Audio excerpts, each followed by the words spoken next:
Welcome to this review of the first chapter of the Negative Thoughts Workbook, CBT Skills to Overcome the Repetitive Worry, Shame, and Rumination that Drive Anxiety and Depression by Dr. David A. Clarke.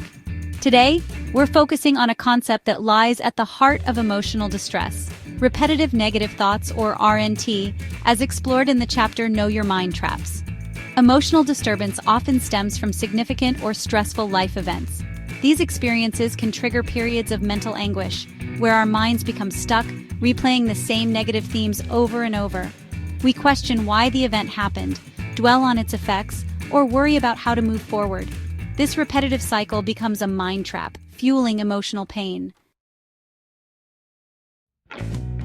Take Rhonda's story, for example.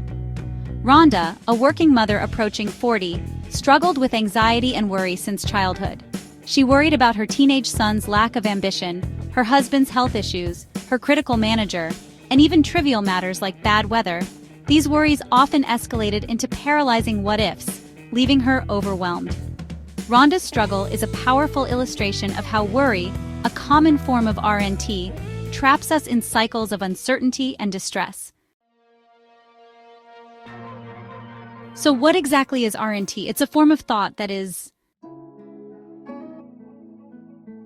repetitive. These thoughts persist, revisiting the same negative themes without resolution. Negative.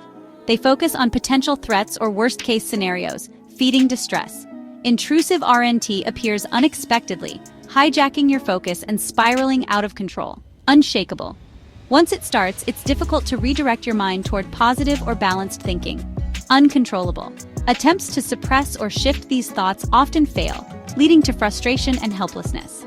Abstract RNT tends to generalize and disconnect from specific, actionable realities. Passive, these thoughts occur without conscious effort, lingering in the background and consuming energy. Rhonda's experience captures these features perfectly. Her thoughts were repetitive, focusing on dark possibilities for her son, her husband, or her job. They intruded during her daily tasks and were nearly impossible to shake off, leaving her trapped in negativity. This chapter doesn't just explain what RNT is, it provides tools to help you recognize and address it. Worksheets guide you through identifying triggers, understanding the emotional impact of RNT, and assessing whether professional treatment might be necessary. By understanding these mind traps, you can begin to break free from their hold, just as Rhonda learned to address her worries. If you relate to Rhonda's story or find yourself caught in cycles of repetitive negative thinking, the Negative Thoughts Workbook offers valuable insights and strategies to regain control and move toward emotional well-being.